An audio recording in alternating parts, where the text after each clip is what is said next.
Hello, always glad to have you watching, and it's time once again to have another special guest on the show. They're always special on the show, and there's two of them as a matter of fact. Right now, Pam Brazil, Executive Director of ValleyAnimalHaven in Lemoore, and also that's Bonnie there along with you. This is Bonnie. She came along with me this morning. Thanks for being on the show. I usually shake hands. I know your hands are kind of full, yeah. but can I touch her a little bit? You want to say hi, Bonnie? There we go. She's cute. Yeah, she's a doll. How old is she? She's only about 18 months old. We've had her for about 4 months now, so not too incredibly long, considering some of our pets have been with us for a little over 3 years. But wow. She's a real sweetheart, so I thought she might be a good fit to come on and meet you today. So where are you guys located out there in Lemoore? Well, our address is 990 East D Street in Lemoore. We're right off of Highway 198, so we're pretty easy to find. We've got about 2.5 acres there, and so we currently have about 1.5 acres where we have kennels in our main office, and so we've got right about 175 animals on site right now, but we can comfortably house right around 200. So,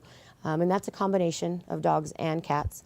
And I thought we'd mentioned earlier, occasional rabbit or two, but predominantly dogs and cats. How long have you been around? You know, we started the shelter in March of 2014, and we actually started it home-based out of my home. My husband and I have some land in the country, and so we started it that way on a foster-based situation.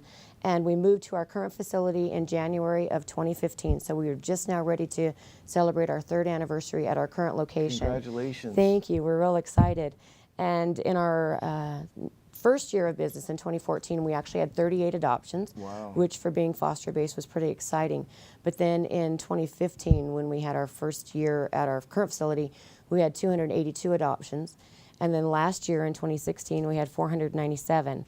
And we just finished 2017 with 744 adoptions. Jeez. So we're real happy with. Yeah, definitely. So why would you say there's such a need for the ValleyAnimalHaven here in the Central Valley? Well, sadly, and we're not alone. We have a lot of other, shelter groups out there that are working vigorously to get a home for it. But the problem is lack of spay and neuter.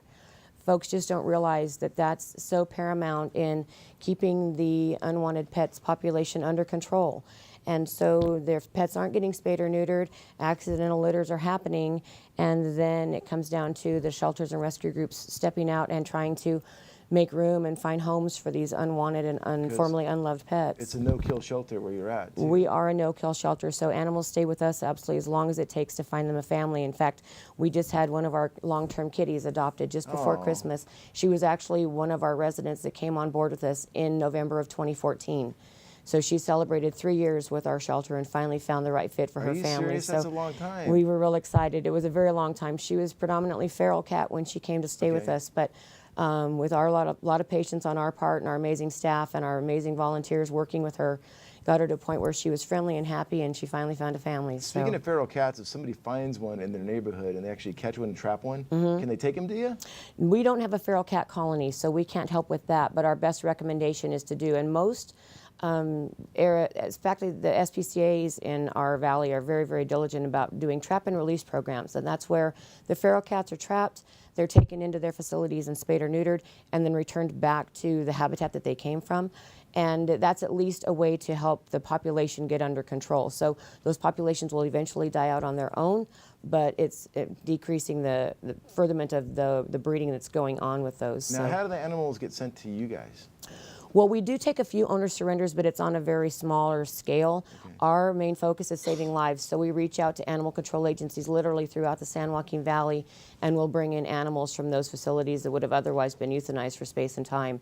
So in our history since 2014, we've actually saved over 1,100 lives that we've brought in from euthanizing facilities. That's so really, really cool. Yeah, we're really proud of that. Definitely. As a matter of fact, we just went out yesterday, and we call them freedom runs, where we just load our big van with empty crates, and we go out to animal control agencies, and we fill them up, and we're not sure who's coming home, but we're bringing new babies home. So we brought in 13 new ones yesterday. So you guys travel around on display sometimes?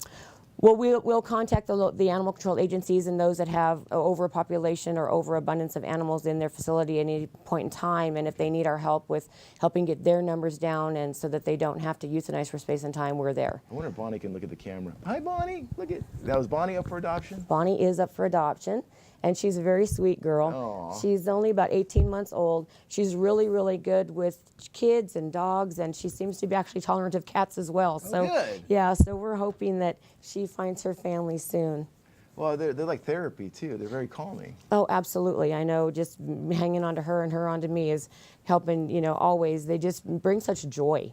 And it's just, it's something that you just can't seem to find with too much else on the planet. Yeah, And it's unconditional love, absolutely unconditional. They just love you and you love them back. If those animals are kind of wild and not so tame, do you guys kind of tame them before they go home with somebody? We actually do. We actually have, in fact, it's a new program that we just implemented this last fall. We are partnered with one of our local high schools. Okay. And it's an after-school program with Jameson High School. They're a continuation high school in Lemoore. And it's a select group of students that are in that program. And they come to our shelter for an hour after school once a week. And we are actually training them to be dog trainers. Oh, wow. And so then they work with our shelter dogs that may need some leash manners or general obedience training. And the kids are just excelling in the program. And it makes our dogs, our adoptable pets, even more adoptable with families coming in, because we're able to show them now they can walk nicely on a leash. They've learned sit, down, stay, leave it, and all of those basic obedience commands. That's and some cool. of these animals have never even been on a leash till they were entered into our program. So it's truly a win-win for the students and our animals at our facility. She's not going to run off, is she? No I don't way. think so. So, adoption process. Can you go through that a little bit? Well, it's pretty straightforward. We have an adoption application that we have folks fill out. But as long as our animals are spayed or neutered, they're predominantly ready to go home that day. On our large breed dogs, we do a home inspection just to make sure that they've got an adequate sized yard and adequate fencing so that not only they cannot get out and get injured, but nothing can get in and harm them. Okay. But otherwise, it's pretty straightforward, and our adoption fee includes spay or neuter. On the dogs, it includes microchipping, vaccinations, deworming. For our dogs 7 months and older, our adoption fee is $175, and that's all services included. For the puppies 6 months and under, it's $195, but they are a little bit more expensive for us because they require additional vaccines. So, and to get a hold of you, what do people do? Well, our address is 990 East D Street, but they can reach us either on our website, which is ValleyAnimalHaven.org, or you can reach us via email at ValleyAnimalHaven@gmail.com. And our phone number is area code 559-997-3601. So we are there 365 days a year, so from 8 in the morning till 5 at night. Pam Brazil, thank you so much for stopping on by. And thank you, Bonnie, also for being here too. She's a cutie. Thank you. Stand by, we'll be back.